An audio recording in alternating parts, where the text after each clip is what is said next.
Selamat pagi Bapak Ibu, Oma Opa, dan saudara-saudari terkasih dalam Kristus. Kembali lagi bersama saya Feli Christine dan Opa Dias. Dalam acara Oke, hari ini Orang Kudus hari ini. Edisi 18 September 2022.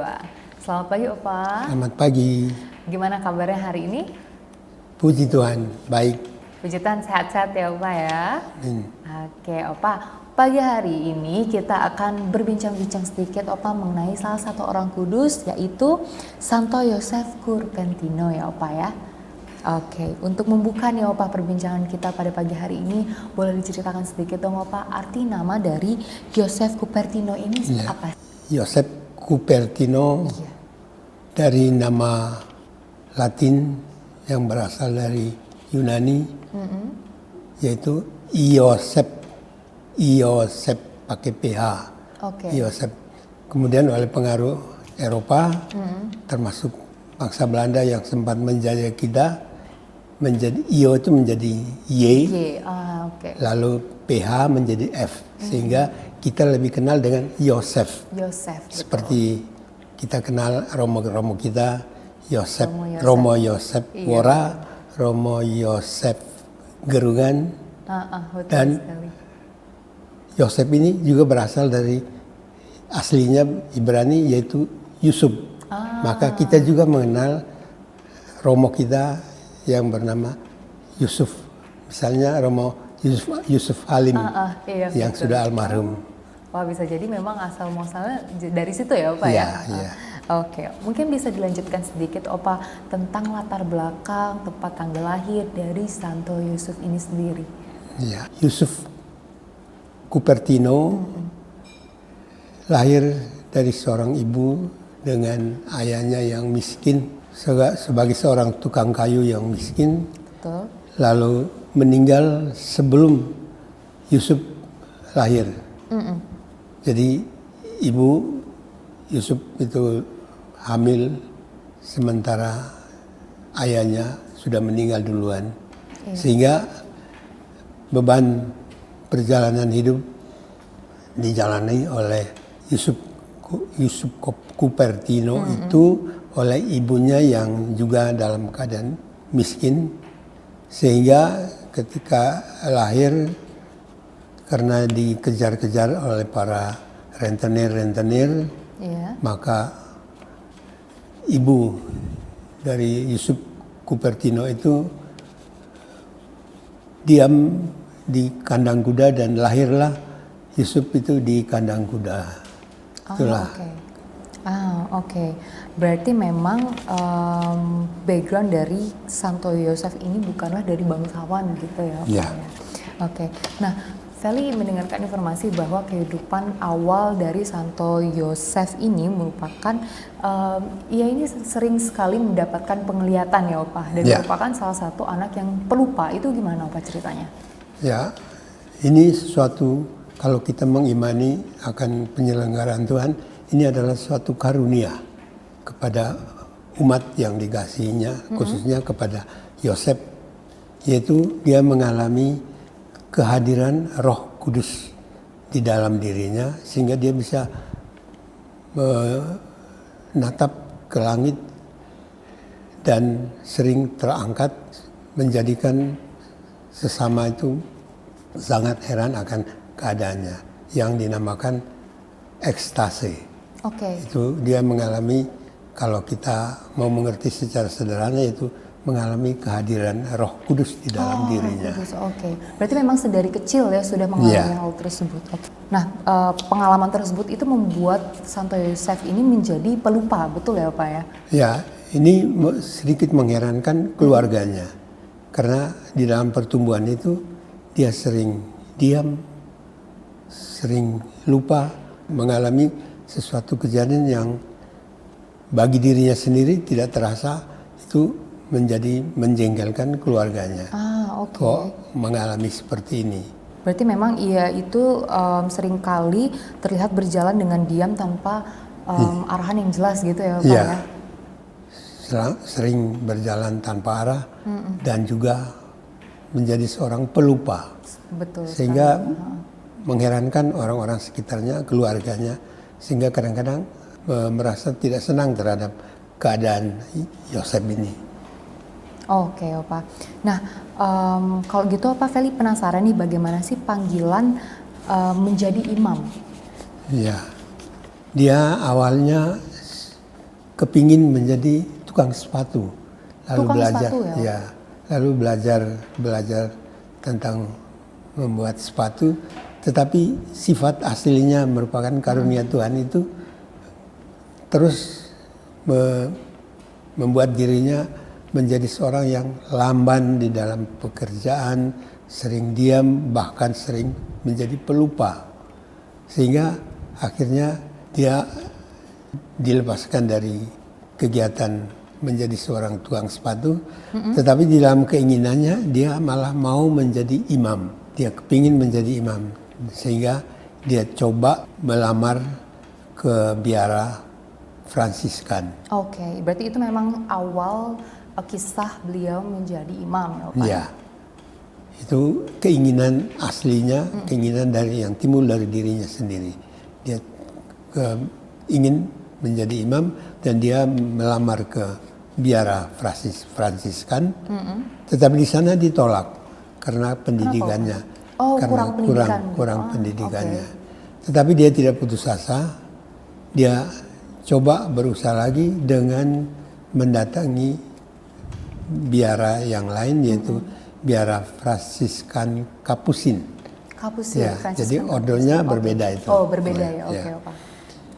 Nah, di sana dia diterima, tetapi sifat aslinya yang merupakan karunia Tuhan itu tetap ada dan berkembang di dalam dirinya, sehingga sering juga menjadikan sesamanya termasuk di biara itu ada kebencian, ada kekaguman tidak terhadap dirinya itu. Watak dari Santo Yosef ini berarti ya, Pak ya.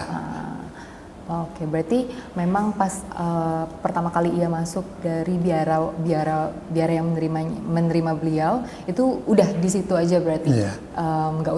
Nggak beliau tidak pindah-pindah tempat lagi berarti ya, Pak ya. Tapi sebelumnya di biara Fransiskan itu ditolak. Iya. Nah, ibunya juga bingung ini mau diapakan ini putranya ini. Ibunya tidak senang ya karena Santo Yosef ini tidak diterima waktu itu ya, Pak. Maka dia diupayakan lagi ke biara Fransiskan hanya menjadi seorang pekerja. Pekerja di biara Fransiskan dan mengurusi kuda-kuda para biarawan. Nah, di sana dia mulai mengalami perkembangan nyata dari anugerah Tuhan itu. Dia mulai menyadari akan kekurangan itu, tetapi dia insya bahwa itu adalah karunia, adalah rahmat. Maka itu tetap dipeliharanya walaupun di sekitarnya masih sering mengolok, mengejek dan tidak menghargai, tetapi dia tetap menghargai apa yang dia alaminya itu. Setiap orang berdoa, setiap orang menyanyi, itu dia mengalami suatu apa yang saya katakan tadi, kehadiran Roh Kudus di dalam istilahnya ekstase. Ya, itu yang menguatkan beliau ya, Pak ya. Oke, Opa. Nah, selain penglihatan atau ekstase tadi, ada nggak sih Opa kira-kira mujizat-mujizat hidup lainnya yang pernah dialami? Ya, di dalam menjalani hidupnya di dalam biara, karena sifat kehadiran Roh Kudus di dalam dirinya itu, yang awalnya dia menjadi seorang pelupa, seorang yang sangat lamban di dalam bersikap dan bertindak maupun dalam bekerja, sempat mengalami kejadian ketika bekerja sebagai pembantu di rumah biara, itu mengalami kejatuhan satu tumpukan piring yang harus dikerjakan tuh menjadi kacau balau, menjadi pecah, dan dia sempat kurang disenangi, tetapi ada pihak lain yang menyenangi karena sikapnya dia yang lebih tekun untuk menjadi seorang biarawan. Oke, Pak. Lalu Pak, ada kejadian lain nggak selain itu, Pak? Kejadian lain dia selalu terpesona. Terpesona kalau mendengar atau melihat ada suara nyanyian, suara doa misalnya jalan salib, atau pasion, lagu-lagu pasion, ya seperti kita mengikuti pada setiap menjelang Paskah itu lagu pujian tentang sengsara Kristus. Yang sifatnya rohani itu membuat dia mengalami ekstase yang sangat dalam. Dia selalu bahkan sampai terpesona, sampai tidak tersadari dia melayang terbang melayang. Nah ini ada juga pihak yang tidak menyenangi akan keadaan demikian, termasuk pimpinan biara. Jadi oleh keadaan begini, tetapi oleh pimpinan biara dia diasingkan di tempat yang khusus. Karena memang kejadian-kejadian aneh yang supaya tidak membuat kacau umat yang selalu mengaguminya, menonton keadaan Romo Yosef ini. Betul. Nah, beliau ini sampai dijuluki The Flying Saint, benar ya Pak ya? Iya. Berarti memang pada akhirnya ia diasingkan gitu ya? Iya. Pak. Didirikan sebuah ruang atau rumah khusus untuk dia kalau mau beribadah, supaya dia sendiri untuk mengalami ekstase, ya dia sendiri yang mengalami, tidak disaksikan oleh banyak orang. Nah ini yang diatur oleh pimpinan biara supaya tidak mengganggu umat. Jadi di dalam situasi sangat rohani itu dia akan mengalami ekstase ini, mengalami kehadiran Roh Kudus di dalam dirinya. Tentunya bukan sembarang orang yang bisa merasakan seperti itu ya Pak ya. Berarti beliau ini diasingkan sampai akhir hayatnya ya Pak? Iya. Wah, sayang sekali ya Pak ya kalau seperti itu. Nah, akhir hidup dan mungkin gelar kudus, cerita dari itu semua itu seperti apa Pak? Ya, di dalam akhir hidupnya, karena orang begitu menyayangi, karena keadaannya itu bahkan mempengaruhi juga banyak umat tentang kekudusannya. Walaupun dia terasingkan di dalam biara khusus, tetapi dia tetap masih dikenang oleh banyak umat tentang kehadiran Roh Kudus yang senantiasa hadir di dalam dirinya. Suatu peristiwa yang amat terkesan ialah bahwa ketika dia berdoa, dalam suasana berdoa, tubuhnya terangkat melayang sampai ke puncak sebuah pohon, yakni pohon zaitun. Di sana, ya kata kasarnya mungkin saya bilang bertengger. Nyangkut gitu ya Pak ya? Ya, di atas pohon zaitun itu, dia seolah-olah berada di atas pohon itu, tetapi pohon itu cabang dan rantingnya tidak patah, melengkung pun tidak.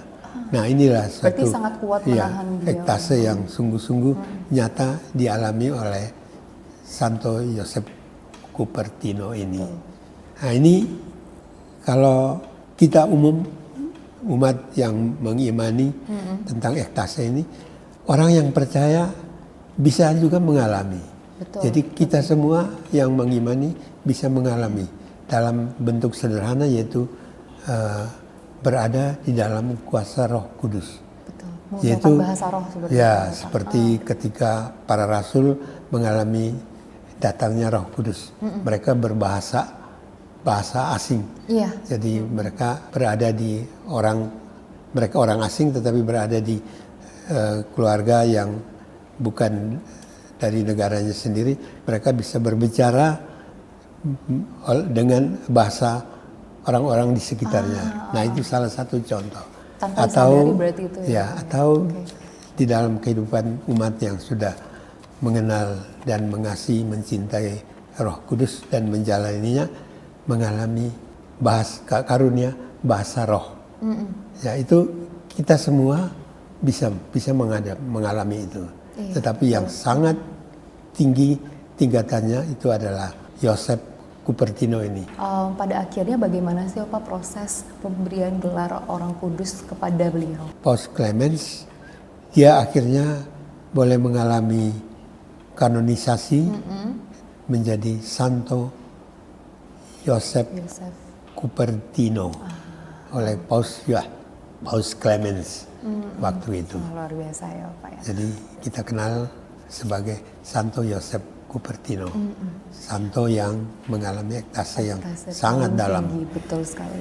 Nah, kalau misalnya kita bisa simpulkan ya Opa, berarti hubungan Santo Yosef dengan Tuhan itu pada saat itu ya sampai beliau harus mengalami ekstase yang levelnya itu katanya paling tinggi. Ya, itu merupakan dalam. sesuatu yang mungkin sangat complicated, yang Ya, sangat ribet gitu ya Pak ya, yang tidak bisa dimengerti oleh orang-orang banyak maupun orang-orang biasa.